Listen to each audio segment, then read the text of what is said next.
श्री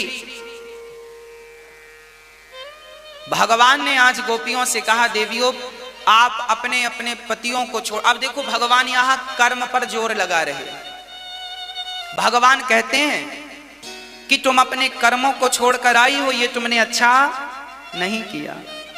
जाओ अपने अपने पतियों की सेवा करो। पति कैसा भी हो, अंधा हो, लंगड़ा हो, बहरा हो, काना हो, गूंगा हो, गरीब हो, अमीर हो, पर पति तो भगवान है।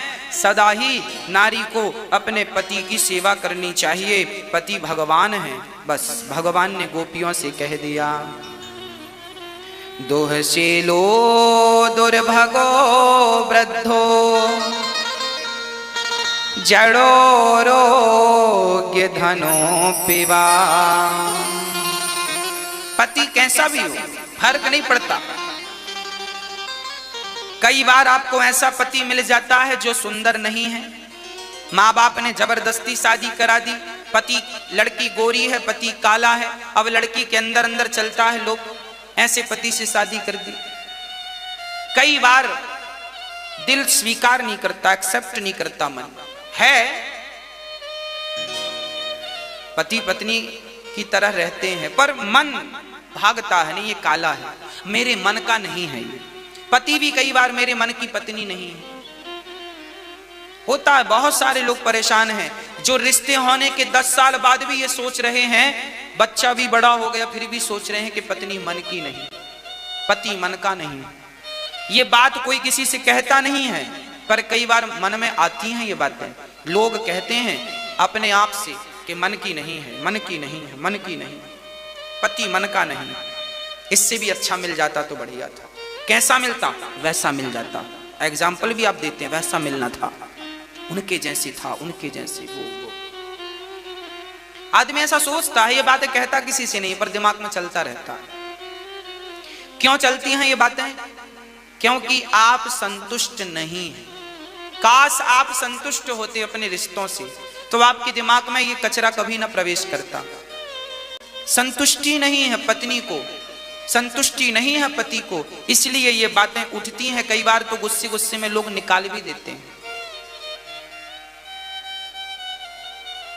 किसी को मोटा पति मिल गया तो पसंद नहीं है, किसी को मोटी पत्नी मिल गई तो पसंद नहीं, कोई ज्यादा पतला है तो पसंद नहीं। होती है बहुत सारी समस्याएं। पर शास्त्र कहते हैं कि पति कैसा भी हो, अंधा हो, लंगड़ा हो, शादी के बाद कोई बीमारी आ जाए और पति अंधा हो जाए तो क्या पति को छोड़ दोगी? यदि पति को छोड़ दोगी तो दूसरा पति तो मिल जाएगा, दूसरा पुरुष तो मिल जाएगा, शादी भी कर लोगी।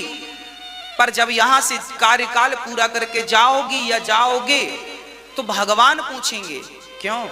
क्या तुमने अपने कर्तव्यों का सही तरह से निर्वहन किया? अपने कर्मों का पालन किया? जो कर्म तुम्हें दिया था, जो कर्तव्य तुम्हें दिया था, किया? नहीं किया। और जब याद रखना, ईश्वर ने जो कर्तव्य हमें दिए हैं हमें उनका भली भांति पालन करना चाहिए। यदि हमने नहीं किया तो हमें पाप लगता है। जैसे पत्नी का कर्तव्य है पति की सेवा करना। यदि कोई पत्नी पति की सेवा ना करे तो उसे पाप लगेगा।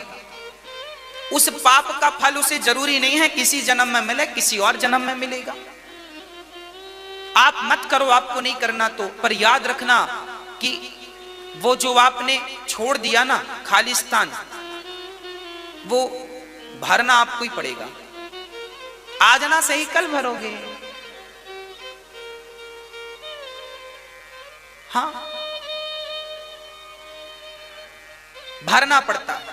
इसलिए अपने एक जन्म में यदि आपने, याद रखना, इस जन्म में यदि आपने लापरवाही की तो इस जन्म की लापरवाही से आपके हजारों जन्म बिगड़ सकते हैं।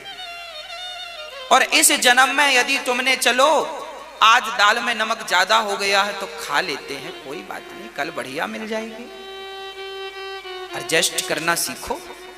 इस जन्म में बढ़िया पत्नी नहीं मिली तो कोई बात नहीं, इस जन्म में बढ़िया पति नहीं मिला तो कोई बात नहीं, एडजस्ट करके रह लो। इस जन्म में यदि तुम छोड़कर भाग गई अपने पति को और पत्नी को और यदि मां भाग गई बच्चों को छोड़कर तो तुम्हारे कई जन्म बिगड़ जाएंगे, क्योंकि तुम अपने कर्म से च्युत हो गए हो। कर्म को नहीं छोड़ना। कर्मण्येवाधिकारस्ते मां फलेषु कदाचन, गीता में स्पष्ट लिखा। अर्जुन भी रण छोड़ के भाग रहे थे, भगवान ने मना किया, कहां भाग रहा, यहां पर तेरा युद्ध करना ही तेरा परम कर्तव्य है, और तेरा सही कर्तव्य ही तेरी सही भक्ति है, यही तेरी भक्ति है। हाँ बताओ क्या है भक्ति? आपके 2 बच्चे हैं तो 2 बच्चों को पढ़ा लिखा दो, शादी विवाह कर दो, फिर आपकी छुट्टी। अभी आपके बच्चे छोटे छोटे हैं और आप कहो कि हम जा रहे हैं तपस्या करेंगे, जा रहे हैं भक्ति करेंगे, तो आप जा नहीं रहे हैं, आप अपने कर्तव्यों से भाग रहे हैं। शास्त्र इसकी कोई परमिशन नहीं देता। शास्त्र कहता है जब तक तुम्हारी बेटी का और तुम्हारे बेटे का विवाह ना हो जाए तब तक तुम्हें वानप्रस्थ आश्रम नहीं धारण करना, गृहस्थ आश्रम में रहना है। कब तक?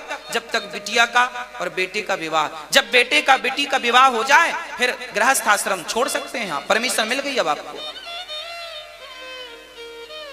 अब आप भगवान की भक्ति करने में बिल्कुल स्वतंत्र हैं, परंतु जब तक आपकी बेटी और बेटों का विवाह नहीं हुआ आप कर्म में रहिए और अपने कर्तव्यों का पालन करिए और अपने कर्तव्यों को ईमानदारी से निभाइए, वही तुम्हारी सच्ची भक्ति है। उन्हीं कर्तव्यों का पालन करते हो ये भगवत चिंतन करिए, भगवत भजन करिए, भगवान का स्मरण करिए।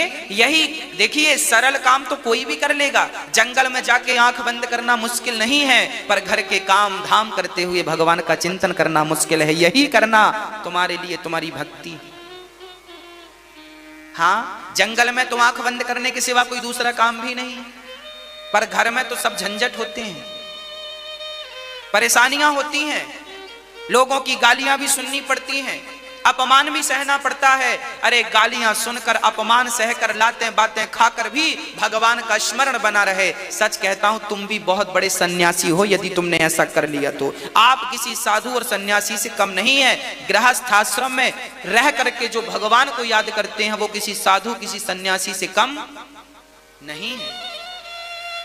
अपने कर्तव्यों का निर्वहन करना है, पालन करना, छोड़कर कुछ नहीं जाना। जैसे हम ये दास अनिरुद्ध, अभी हमारा कर्तव्य है माओ की सेवा करना। अब हम माओ की सेवा करना छोड़कर जंगल चले जाएं तो क्या ये उचित होगा? ये कर्मों से भागना होगा कि नहीं? हम अपने कर्तव्यों से भाग रहे हैं कि नहीं? हाँ या ना आपसे पूछ रहा हूं, बोलो मेरी मां, भागना होगा कि नहीं? ईश्वर माफ करेगा मुझे, क्यों? तुझे जिम्मेदारी दी थी कि मां की सेवा करना, तू भाग के जंगल आ गया। मैं भक्ति करूंगा उसका फल तो मिलेगा, पर जो कर्म छोड़ के भागा हूं इसका मुझे दुष्परिणाम भी भोगना पड़ेगा। इसलिए पहले कर्तव्यों का पालन करना होगा। जब कर्तव्य सही ढंग से पालन हो जाए, चल पड़े सब काम, तब फिर भगवान के लिए फिर ऐसा है कि कर्म के साथ ईश्वर को याद करना, अलग से नहीं जाना कहीं। हाँ, इसलिए हमारे शास्त्र कहते हैं कि पत्नी जैसी भी है स्वीकार करो। पति जैसा भी है कोई बात नहीं, अच्छा है, बुरा है, दुष्ट है, कोई फर्क नहीं पड़ता। भाई आदमी अपने घर में सुई भी रखता है कि नहीं? सुई रखता है कि नहीं? और चलनी भी रखता है कि नहीं? देखो चलनी में बहुत सारे छेद होते हैं, जबकि सुई में एक ही छेद होता है। एक बार चलनी ने सुई से कहा, ऐ सुई तू है तो बहुत अच्छी, परंतु तुझ में एक बुराई है, तुझ में एक छेद है। ये बात कह कौन रहा है? चलनी, जिसके पास ऑलरेडी बहुत सारे छेद हैं। यही जीवन की हालत है। हम दूसरों को आरोप प्रत्यारोप लगाते हैं कि तुम बुरे हो, तुम बुरे हो। अपन स्वयं चलनी है, उस पर ध्यान किसी का नहीं। इसलिए गृहस्थों के घर चलनी भी है और सुई भी है। आपका पति चलनी जैसा है तो भी रखना पड़ेगा, और सुई जैसा है तो भी रखना पड़ेगा, रखना तो पड़ेगा। जैसा है बस प्रसन्न चित्त से, सारे मन के संशय निकालकर अपने गृहस्थाश्रम को मधुर बनाना चाहिए, सुमधुर बनाना चाहिए। बच्चों को उचित संस्कार देना और बच्चों को उचित शिक्षा देना और भगवान के चरणों में अपने पुत्र अपनी संतान को लगाना, यही माँ बाप का सबसे बड़ा कर्तव्य है। यदि ये कर्तव्य निभा दिया तो आपका माँ बाप बनना और इस धराधाम में जन्म लेना सब कुछ सार्थक हो गए। इसलिए पति की सेवा करनी चाहिए। हमारे यहां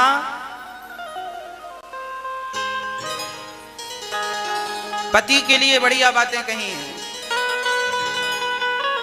रामचरितमानस में लिखा है, एक ही धर्म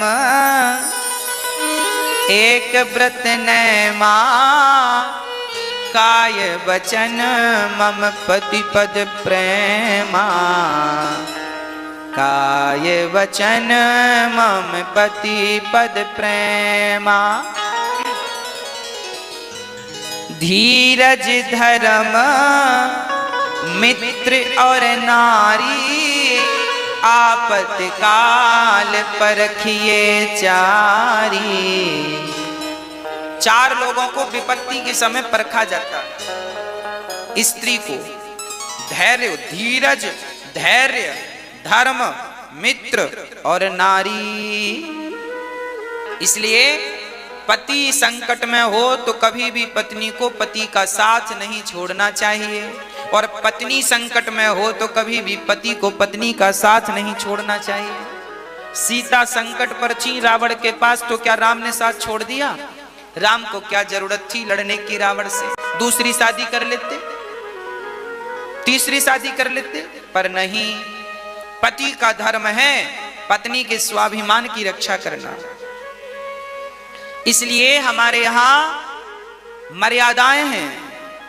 पति भगवान बिन परमेश्वर, सोना मंदिर बिंदिया बिना लार सोना, पति बिना संसार।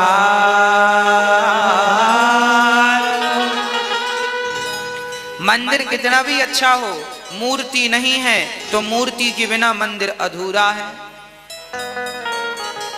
पति ही जप है, पति ही तप है, पति ही है करतार। पति से ही पत इस तन की है, पति बिन विपति हजार सूना, पति बिना संसार।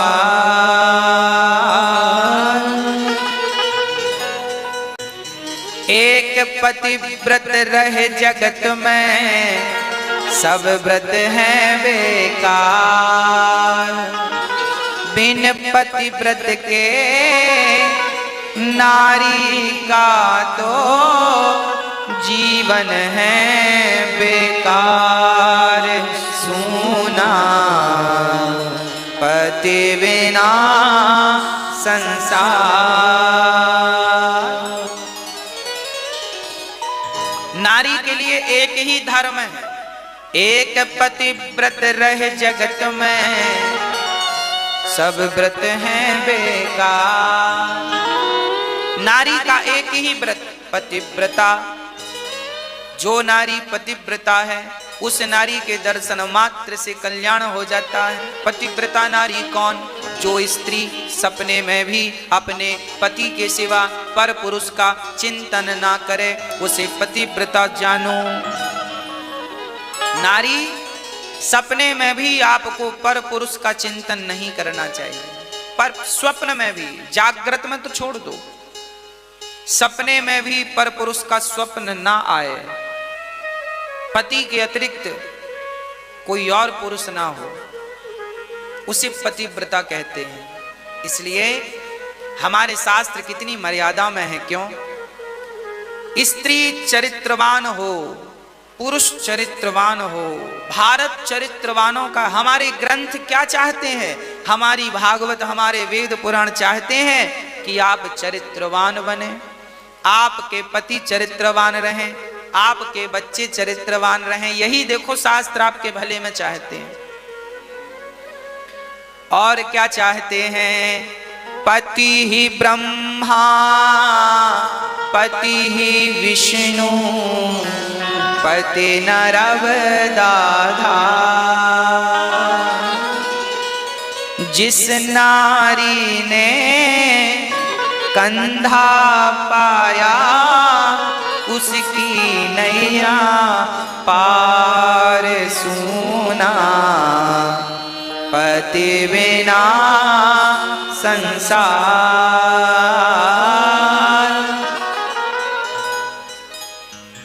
पति ब्रह्मा की तरह पूजो, पति को ब्रह्मा की तरह, पति को विष्णु की तरह, पति को पवित्र नर्मदा की धार की तरह। इसलिए भगवान से यही प्रार्थना करना कि हे विधाता, जब तक जीऊं सुहागिन रहूं और आपकी भक्ति करती रहूं।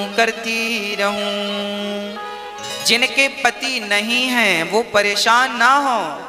जब पति आपका चला जाए तो परमेश्वर को ही पति के स्थान पर बिठा लीजिएगा। परमेश्वर को ही जो भाव से आप देखती हैं, कोई फर्क नहीं पड़ता कि आप उन्हें पुत्र के रूप में देखती हैं। भगवान तो देखो पुत्र भी बन जाते हैं, यशोदा के लिए बने, गोपियों के लिए तो उनके आराध्य पति भी बन जाते हैं। जो भाव से आप उन्हें भजेंगे, कोई भी भाव से भजिए, बस भगवान से जुड़िए, किसी भी भाव से आप बस